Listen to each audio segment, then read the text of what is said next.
We have been lied to about black history. Our ancestors include black Europeans and black Native Americans. When I was growing up, my mother made it clear that we were part Choctaw. So in 1968 or 1969, I took a survey at my high school, DuSable in Chicago, and found that over 40% of my classmates had Indian heritage. At the time, many people laughed at us because they only saw Lakota and Apache Native Americans on TV. Today, because of the World Wide Web, there are numerous pictures of black Native Americans. These Native Americans were black, and they were recorded by many great painters in the 18th, 17th, and 19th centuries. These painters recorded the images of these black people. They showed that these black Native Americans did not belong to just one ethnicity. These black Native Americans belonged to various tribes, and often they lived among, or Mongoloid Indians lived among them. Many people, when they think about black Native Americans, they feel that they should see black Native Americans, especially racist whites, with nappy hair. This is a misnomer. Black people do not have nappy hair. Nappy hair to an Afro-American is hair that is unkept. Black people kept their hair up. They used combs and oils. That's why, if you notice, many black Native Americans did not have straight hair. With straight hair, all you could do is put straight hair into a ponytail or let the straight hair hang.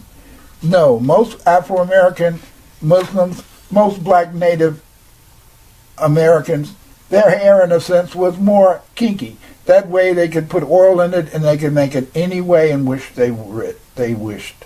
Alphonse de Quatrefages claimed that the black tribes were throughout the Americas.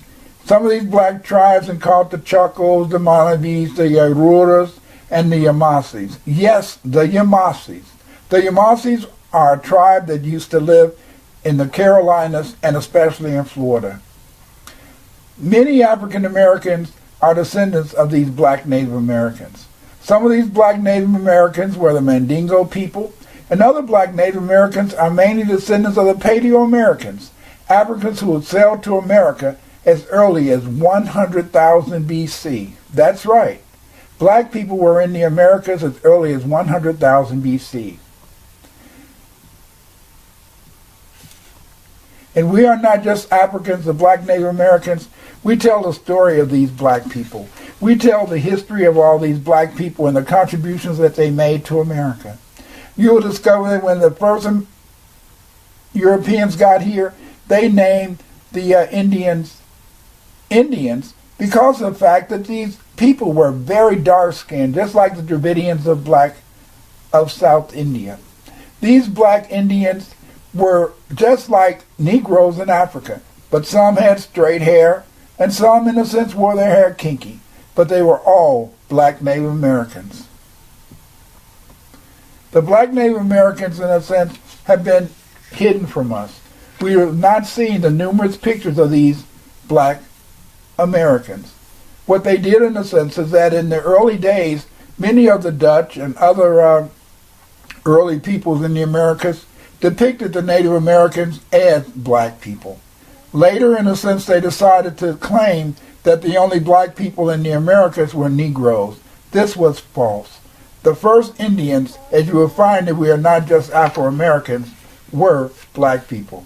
In this book, I discuss some of the cultures and tribes that made up the various black Native American nations.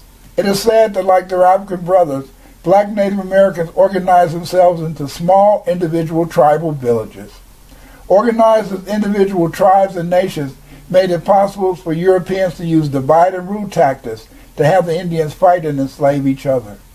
North American Europeans did enslave Indians during war, especially in New England. The Pequot War, King Philip's War, and in the southeast, the Tuscarora War and the Yamasee War, plus the Natchez War, just to name a few.